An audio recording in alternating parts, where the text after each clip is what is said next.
Welcome to Retail on the Go, where we explore the dynamic world of self-service commerce. Presented by Cantaloupe, helping the world buy it and go. New micromarket operators face many new challenges. So how can they simplify their business with software? Let's find out. Ready? Let's go.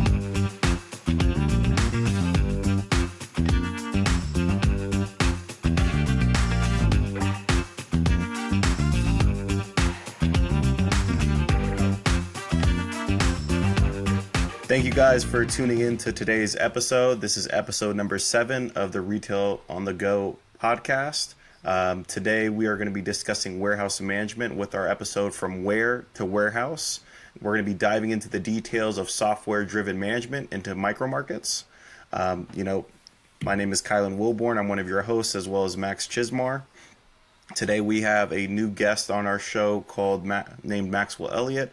Maxwell is a seasoned Cantaloupe pro, and I think today he's going to be kind of discussing a little bit about warehouse management. So, Maxwell, do you want to kind of dive into just a little bit about yourself and kind of give a little intro to kind of all of our guys who are just meeting you for the first time? Sure. Happy to be here. I've been with Cantaloupe going on 7 years now.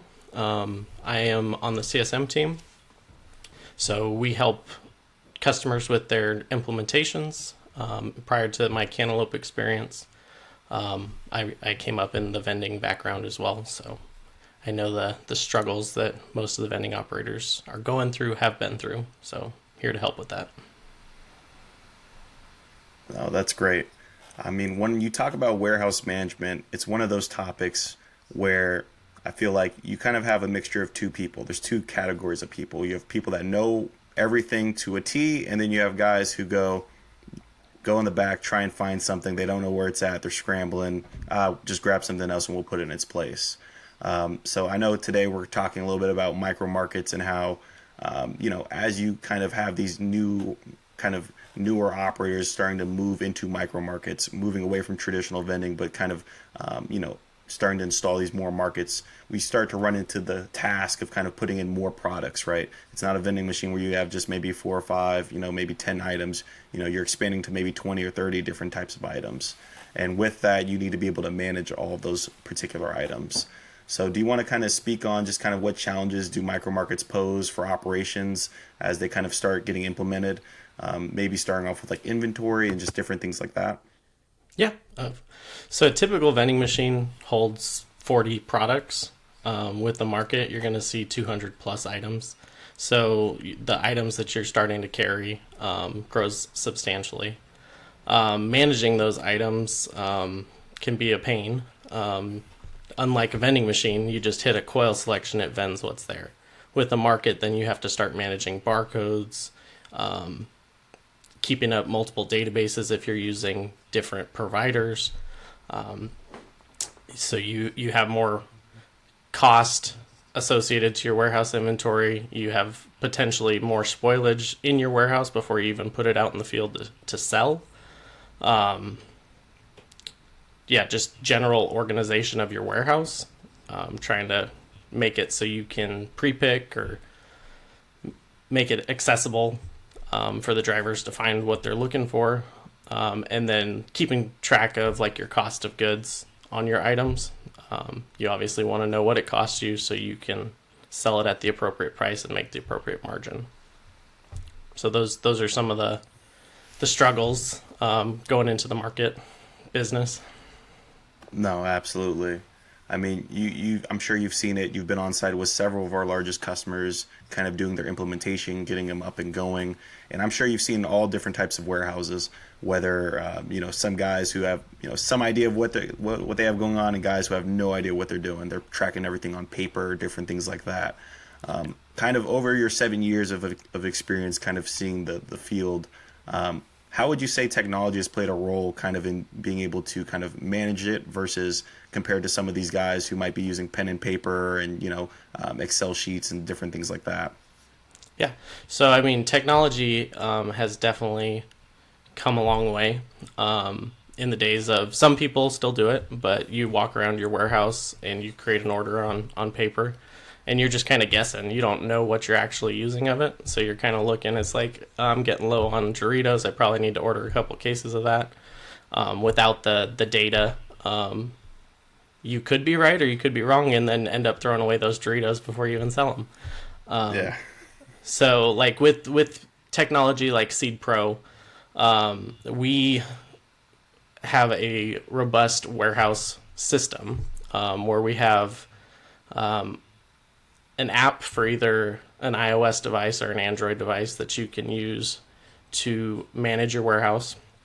So you can do inventories, you can do your purchase orders, you can receive that product when you get it in from Vistar or one of the wholesale clubs, depends on wherever you're getting that. And then as you're receiving that product, it keeps track of your cost of goods. So you're receiving it off of the invoice or receipt, and then Seed will manage and update your cost of goods on your products.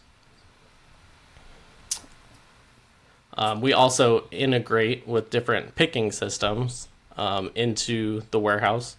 So instead of having to print out your pick sheet, walk around the warehouse, pick the stuff, there are systems, tablet-based or other, that you just pick the product, and then you're saving paper, you're saving time. Yeah.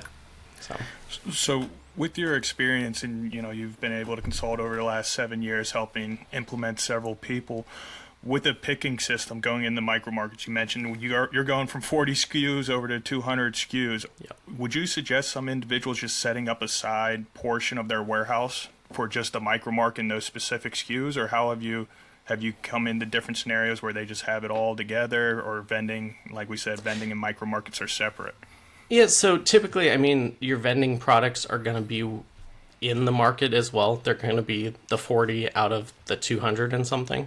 You're still going to sell those. So I would do one line, but like with your picking system, put your like vending stuff at the front.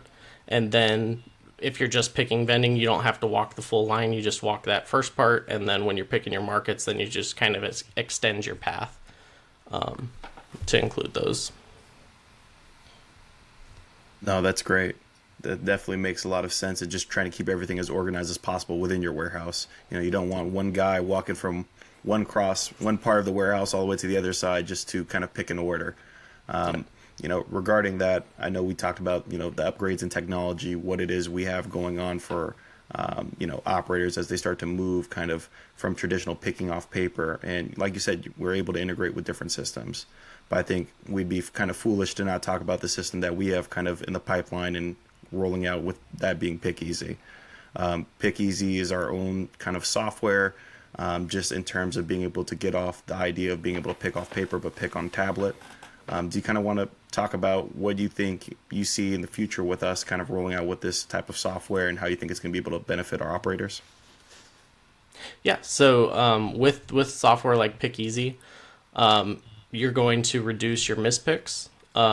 With markets, like I said, it's not going to sell if you don't have the right product in there, because it goes by barcode, not like a vending machine where you make a selection. So if it calls for Cheetos and they give them Flaming Hot Cheetos, when the customer goes to buy that at the kiosk, it's not going to sell. They're either going to put it back, you're going to lose the sale, or they're going to take the product. You still lose a sale, but you lost the product as well. So I think that's the main benefit of the system. It's going to reduce mispicks. It's also going to speed up your picking process. So you're going to map out your warehouse. So then it picks. You're not looking for everything. It's just in order of kind of how your shelves are laid out. It'll pop up on the tablet. Pushing the efficiency and being able to pick multiple totes at once, I think that's a lot more convenient for operators, especially your pickers, being able to kind of double, maybe even triple what it is you're able to do normally in a day. Yeah. I'm hearing from what some operators are able to do. You can pick up to 8 different totes at a time, which I think is insane. Just the amount of speed, the amount of efficiency you're going to be able to bring and allow your guys to kind of get done with their job quicker, and I think make for overall happier employees, and I think a more happier management as well. So I agree. So, what does a typical implementation for a micro market look like on the warehouse end? Is it just going ahead, first we're uploading everything on your vending, or what are the steps that an operator can go ahead and kind of take before having that whole task come on board? Yeah, so typically if you're bringing on micro markets, if you're using a system like Seed Pro, then you would need to make sure that you have all of your items in the database. So you want to make sure you get a list of all of your items, all of the barcodes associated with those items, and then we'd get that imported into Seed. Should back up a little bit. You would, if you're starting with micro markets and Seed, you'll get assigned a CSM like myself or somebody else on the team, and we'll put together a project plan, kind of lay out all the steps to get you up and running. So that way you know kind of what to expect, and we put some timelines on that to kind of keep things moving, keep you on track. But yeah, once you have your items in the system, you would build out your different markets. You can create your sections in Seed. So like if one market has a beverage cooler, a snack rack, a freezer, and then like a fresh food cooler, you can create all of those sections in Seed and put a planogram in. The benefit of creating the different sections rather than just putting a whole product database in there, in Seed you have the option to then just service the sections that need service. You don't have to service the complete market. So if it's just you're going there just because your beverages, they wipe them out, then you can go there this time for the beverages, next time you go there for the beverages and the snacks. So you save time when you're going. You don't have to do the complete market. Yeah, and then the reporting associated to that. So with the implementation, we'll show you how to run reports, make sure you're making a good margin, you're over in shorts, so you can keep track of if people are stealing from you or whatever that may be from the micro market. But yeah. I think the big thing to kind of hammer on, the whole point of Seed Pro is being able to know exactly what you need, when to bring it, where, and you can't do any of that if you don't have the foundation put in place. And the foundation of that being what you have in your warehouse. Not having an accurate count of what you have in your warehouse is huge, and to the point where you're going to be, as an operator, trying to run before you learn how to walk. And, dealing with spoilages, shortages, over ordering. I think that's the key to Seed Pro, is the fact that we can reduce that for operators, minimize it, and, at the end of the day, get, a form of ROI on it. So that's, I think, important to talk about. Do we want to dive into, for picking systems, Pick Easy wise, Max, do you have a pretty good idea of how those layouts would be in a warehouse? Starting point, would you start with your beverages, or I guess then it kind of just depends on how each warehouse is built, but yeah, it's kind of like you have the space, so you kind of have to look at your individual warehouse and see what you can actually make work. But typically, if you have your beverages and your snacks, they're on different areas, like they're not mixed in together. Because like if you're doing a soda machine, you can just pick those in the one area, and your snacks you're just picking in that area. So is there any common pain points, like when you go on site to see all the different implementations that you can go ahead and point out, say, hey, this is an easy fix point, we'll go ahead and cut down the picking process, average pick down a minute or 2 minutes, because at this point we're able to go ahead and just see switching, how you mentioned earlier was front loading the vending machines and then going ahead and picking the markets last. Is there any efficiencies you see while you're doing these implementations? Yeah, so you do want to kind of lay out your picking line in a way that as you're picking it, you're obviously not putting like chips on the bottom of the tote and then putting like the heavy candy on top of it and crushing all the chips. So there is some thinking behind how you want to lay out your pick line. So obviously like your heavy stuff, you kind of want to pick first, so that you're not crushing the other stuff. But also if you're looking at a vending machine, or a market, you kind of want to look and see how it's laid out. So typically your chips are on the top shelf of a vending machine, so you want to pick those last so they're the first thing that you pull out and stick into the vending machine. So there is some kind of the layout of how you put your products. There is some thought that needs to go in behind it. But yeah, that's kind of how you're gonna get efficiency in the warehouse by picking, but then you also gain that efficiency with the driver where he doesn't have to dig through his tote to then fill the product into the machine or the market. So if you don't mind explaining just a little bit in terms of, utilizing Seed Pro, once you got an operator up and going, they're utilizing our platform, some of the functionalities in which they'll be able to use, such as, creating purchase orders, restocking inventory, different things like that. Do you mind kind of hopping into that a little bit? Yeah, sure. So with Seed, kind of the starting point, if you're going to be using the warehouse functionality of Seed, is you need to get your current inventory in the system so you know what you have. Once you know what you have in your warehouse, then you can use the different functions like creating purchase orders. So for your different suppliers, our system will help you create an order based on what you have on hand, what your usage is. And then you say, okay, I get an order once a week from this supplier. The system will look and say, okay, you use about 1 case a day, and then you're saying you need it for 7 days, so it'll multiply that out for you. You can set different suppliers for items in Seed. So say you get Snickers, say you get it from Vistar, you get it from one of the wholesale clubs, depending on who has it in stock. With Seed, you can flag the Snickers saying, okay, these 2 suppliers I can order it from, and then you can also put their item code in it. So when you create a purchase order for Vistar or one of the wholesale clubs, it puts their code on it. So vending operators, I don't know if you've ever been in a database of somebody's items, but they try and abbreviate, and so you may not know what they call Snickers, so it's kind of hard to find that. But with the option to put the supplier item code, there's no question. So they just punch in their item code, they know what item you're talking about. And then when it comes around to that product's actually delivered to you, you would go ahead and receive that product into Seed. If you did create the purchase order in Seed, you can receive using that purchase order. So it pre-populates what you ordered, and then you just go and make any adjustments if they shorted you on anything.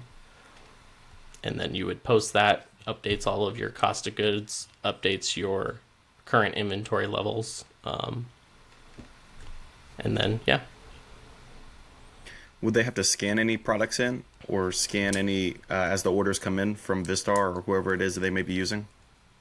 Yeah, so we have the option with the Seed Warehouse app where it uses the device's camera, so you can scan that product, and then it'll say, okay, how many cases or boxes did you get of that item? And for most of your operations, do you usually have one guy doing that for the most part, just kind of in charge of just taking in and receiving orders as they come in? Yeah, so typically there's one person that does the scanning in and receiving in the warehouse. But if you're doing like an inventory or something like that, you can use the warehouse app. You can have multiple people doing an inventory in Seed. You would just create multiple partial inventories. And then once you upload that information into Seed, you merge that into a full inventory. And just for context, a partial inventory in Seed, we only change what you touch. Like if you count something, a full inventory, if you don't count something, we zero it out, because then we assume that you don't have that product in your warehouse. That's why you didn't count it. That's perfect. So what are the best practices with taking inventory? How often would you recommend it? Is it an annual thing, or is it kind of just, hey, every month maybe we do one section out to ensure the data in the warehouse is correct? Because at the end of the day, if you have bad data, nothing's going to go well for you. Correct. So I have people do it a couple of different ways. So I have operators that they take a full inventory of their warehouse every quarter. I have operators that each week they inventory a different section of their warehouse. So like this week they may do their beverages, next week it's going to be their candy, the following week their snack, and then they just keep rotating that cycle. So I wouldn't say that one way is better than the other. You just want to have a consistent time frame that you're doing an inventory. If you never do an inventory, your warehouse is probably off. You don't know what you have out there. So when you go to create an order, you're not getting accurate information. You're going to run into probably it's going to be calling for that item. You don't have it in stock. You're going to have to try and find something else to swap it with, or you're going to lose that sale. So yeah, inventory is important to know what you have. Yeah. Would you say in certain cases and just operations you've been around, just even to your time outside of Cantaloupe, you've seen it kind of make or break different operators in terms of who ends up being successful and who ends up kind of having to retire early? I would say it definitely does play a big role. Like your warehouse, I don't know that it would force you into early retirement, but I would say yes, you're more efficient if you keep track of your warehouse, just because you're not then having to run around and try and figure out what you actually have. If you know what's there, you keep good numbers. You can let the technology do a lot of the work for you, rather than, like I said, the person with their clipboard running around the warehouse trying to see what they have and create an order for that. So basically, in a sense, kind of taking away the human error component. Not allowing people to fat finger different things and just accidentally screw up something on the inventory back end. But it's kind of allowing technology to run itself. And I think at the end of the day, I think we're just saving time for these operators. Time is a valuable essence that I'm sure everyone knows. They wish if they had a couple more hours to work on something, they'd be able to knock it out. And I think being able to give some of that time back to our operators and, service guys and allow them to kind of utilize that, I think is huge. Yeah, I mean, there's never enough time in the day in a vending operation. So wherever you can get a couple extra minutes, you can use that somewhere else. Definitely. Yep. I guess the last thing would be for Max. What in the warehouse function is most underutilized? What do you think could be the easiest thing there to go ahead and increase efficiencies throughout the warehouse, and little operators probably know about, or it's just overlooked? So I'd say probably for the smaller operators, a lot of them aren't using a picking system, just because prior to Pick Easy, the cost on that was not worth it to them. So I know with Pick Easy, the cost has come down a lot from the competitors out there. You don't have to manage and host a server for your picking system. It's all managed by us on the cloud. So I think that's probably for the smaller operators that currently don't have a picking system. I think that's going to be one of the largest efficiencies that they'll get in their warehouse. And that's something they'll see pretty much within the first 2 weeks of having it set up. Obviously, like everything else, there's a small learning curve too, but once it hits the ground running, it's not something they'll ever look back on. Yep. Yep. So I've seen it where operators, either they're not pre-kitting, they're picking off their truck, or if they are pre-kitting, some of the smaller ones, they have their drivers picking it in the morning. So if they get the picking software, they're going to get the time where even if they still have their drivers picking it, or if they bring in a warehouse staff to do that, the driver's going to have time to go service more machines, driving more revenue as well. So it's all great points. I think Pick Easy is going to help a lot of operators be able to manage their inventory as well as be able to touch more assets. Once again, we already spoke about earlier in the episode, just being able to pull up to 8 different totes or pick different totes, and kind of being able to have that expertise of knowing exactly having someone like a Max Elliott or having someone being able to kind of give them a layout and give them a blueprint of, hey, you might want to put these products over here, you might want to put these products over there, just to kind of keep your picking line nice and simple and be able to pick more efficiently. So I think that it's great to be able to kind of provide that to smaller or mid-market operators who necessarily haven't had that someone to kind of teach them and be able to have an industry leader like us, like Cantaloupe, be able to provide them with some extra support. Hey, thank you, Max, again for joining us and going ahead and walking through Warehouse with us. And thank you to everyone at home or on the road for listening to Retail on the Go. Be sure to follow or subscribe to our podcast. Follow us on Instagram at retail.onthego and on TikTok at cantaloupe.inc for exclusive content and news. Join us on the next episode where we're going to have our season finale. I don't know about you, Colin, but I'm extremely excited about it. I think we're going to go out here with a bang. But until then, this is Retail on the Go, signing off.